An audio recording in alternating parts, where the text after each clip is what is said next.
हम बात करेंगे नेबुलाइजर के बारे में। इस वीडियो में मैं आपको बताने वाला हूं कि नेबुलाइजर को किस तरीके से यूज किया जाता है। नेबुलाइजर को हम भाप की मशीन भी बोलते हैं लोकल लैंग्वेज के अंदर। तो ध्यान से देखिएगा, सबसे पहले मैं इसके पार्ट्स बता देता हूं। ये है कंप्रेसर, ठीक है, जो कि मेरे पास मेडिटिव कंपनी का है। ये पूरी मशीन है, ठीक है। आपको क्या क्या मिलेगा मशीन के साथ मैं बताता हूँ। ये कंप्रेसर है, ये पावर कोड है जो कंप्रेसर के साथ लगी है। इसको हमें इलेक्ट्रिकल सॉकेट के अंदर लगाना होता है, ठीक है। और ये हमारे पास मेडिसिन कप होता है, जिसको थोड़ा सा से रोटेट करोगे तो ये ओपन हो जाएगा और यहाँ पे मेडिसिन डालनी होती है, ठीक है। इस तरीके से ये होता है। मैं आपको पूरा प्रोसीजर करके भी दिखाऊंगा। सबसे पहले आप पार्ट्स के नाम सुन लीजिए। ये हमारे पास ट्यूब आती है जिसके दो एंड है। एक जो ये एंड है ये यहाँ पे कनेक्ट करना है और जो दूसरा एंड है वो यहाँ पीछे की तरफ कनेक्ट करना होता है, ठीक है। साथ में एयर फिल्टर होते हैं, एक्स्ट्रा एयर फिल्टर होते हैं, जो मैं आपको वीडियो के लास्ट में बताऊंगा कि ये कैसे यूज और कहाँ पे यूज किए जाते हैं। इसके साथ दो मास्क मिलते हैं। ये छोटा मास्क मिलता है जो बच्चों के अंदर यूज किया जाएगा। ये बड़ा मास्क है, एडल्ट मास्क, जो बड़ों के अंदर यूज किया जाएगा, ठीक है। तो साथ में अलग अलग मास्क है बच्चों के और बड़ों के, ठीक है। अब देखते हैं इसको किस तरीके से यूज करना है। सबसे पहले ध्यान ये रखना है, जो ये कंप्रेशन है आपको फ्लैट सरफेस के ऊपर रखना है। उसके बाद क्या करना है, ये पावर कोड को इलेक्ट्रिकल सॉकेट के अंदर आपको लगा लेना है। तो चलिए मैं लगा लेता हूँ और ये मैंने स्विच को ऑन कर लिया है। उसके बाद क्या करना है, आपको ये ट्यूब लेनी है ना। इसका जो एक एंड है वो यहाँ पे कनेक्ट करना है इस तरीके से। तो यहाँ पे कनेक्ट कर दिया और इसका जो ये दूसरा एंड है आपको दिख रहा होगा, ये वाला जो एंड है ये इस मेडिसिन कप के पीछे यहाँ पे कनेक्ट कर देना है, ठीक है। ये हमने कनेक्ट कर लिया। नेक्स्ट जो स्टेप है वो है मेडिसिन डालना। इसको थोड़ा सा इसे रोटेट करना है, ये ओपन हो जाएगा, ठीक है। उसके बाद यहाँ पे मेडिसिन डालनी है। जो भी मेडिसिन डॉक्टर ने आपको दी है वो मेडिसिन इसके अंदर डालनी है। यहाँ पे मैं वाटर डाल रहा हूँ आपको जस्ट दिखाने के लिए, ठीक है। इसके अंदर वाटर नहीं डालना है, मेडिसिन डालनी है जो भी डॉक्टर ने आपको दी है, ठीक है। आपने इस पे मेडिसिन डालनी है। कितनी डालनी है बाकी वो डॉक्टर आपको बताएगा कितनी डालनी है, लेकिन यहाँ पे मार्क दिया हुआ होता है, उससे ऊपर मेडिसिन नहीं डालनी है। अगर मैं अप्रोक्स बात करूँ तो 5 से 6 ml तक होती है, अप्रोक्स 5 ml ज्यादा मैक्सिमम होती है, ठीक है। तो ये आपको मेडिसिन डाल लेनी है और इसको फिर आपको ऐसे रोटेट करके बंद कर लेना है। उसके बाद क्या करना है, उसके बाद आपको जैसे बच्चे के अंदर ये जो दवाई देनी है, तो ये जो बच्चे का मास्क आपको लेना है और यहाँ इसको कनेक्ट करना है, ठीक है।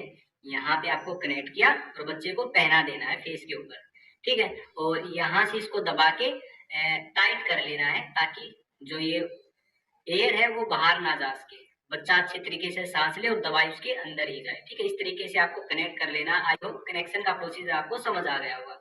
अब क्या करना है, इस मशीन को यहाँ से ऑन करना है।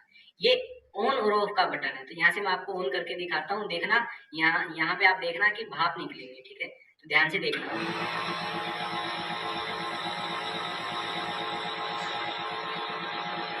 ठीक है। इस तरीके से बच्चे के फेस पर आप लगाओगे तो जैसे ही सांस लेगा तो सांस के जरिए जो दवाई है वो इसके अंदर में चली जाएगी। और जो भी डॉक्टर ने दवाई दी है, जैसे कि अगर छाती जमी हुई है तो उसको खोलने की है तो वो आसानी से खुल जाएगी। तो इस तरीके से जो नेबुलाइजर है उसका यूज करना है। और ध्यान क्या रखना है, जो भी असेंबली है, जैसे ये ट्यूब है और ये पूरा मेडिसिन कप और ये जो फेस मास्क है, ये एक ही पेशेंट में यूज करना है। इसको दूसरे पेशेंट में यूज नहीं करना होता है। ये एक रोगी के लिए एक ही होता है, ठीक है। जैसे एग्जाम्पल क्या होता है, आप कंप्रेसर लेके आए और पड़ोस में पता लग गया कि आप एक भाप वाली मशीन लेके आए, ठीक है। जो पड़ोस के अंदर है बच्चा होगा, कोई ना कोई उनका बच्चा अगर बीमार हो जाता है तो वो दवाई ले आते हैं और सोचते हैं कि कंप्रेसर ये जो भाप की मशीन है आपके पास है और आपसे मांग लेते हैं। तो आपको क्या करना है, आपको ये कंप्रेसर तो दे सकते हो, लेकिन जो ये पूरा का पूरा जो ये असेंबली है, जो ये ट्यूब और ये मेडिसिन कप है, ये नहीं देना है। ये आप उनको बोलना है कि आप नया बाई करके ले आओ, ठीक है। और ये एक पेशेंट में एक पेशेंट के लिए एक ही यूज करना होता है, ठीक है। तो ये नहीं है कि एक रोगी के लिए एक होता है, कहीं दूसरे में आप यूज करो, तो इस बात का आपको खास ध्यान रखना होता है, ठीक है। तो इस तरीके से आपको जो नेबुलाइजर है ये यूज करना है।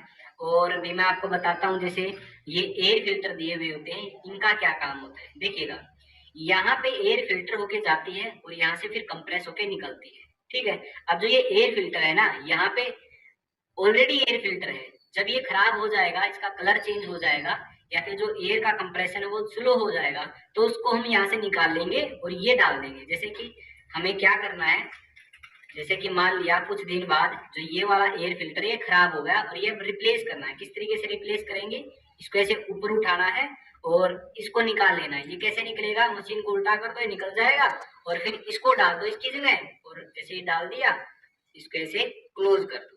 ठीक है, तो ये एयर फिल्टर है, यहाँ से एयर फिल्टर होके जाती है, यहाँ से कंप्रेस होके आती है, तो ये एक्स्ट्रा एयर फिल्टर दिए हुए रहते हैं। ठीक है, पता कैसे लगेगा, इसका कलर चेंज हो जाएगा या फिर जो एयर का कंप्रेशन है वो कम हो दिखेगा आपको। ठीक है, लगेगा कि कम आ रहा है, तो उसको चेंज कर लेना, फ्रीक्वेंटली इसको चेंज करते रहना।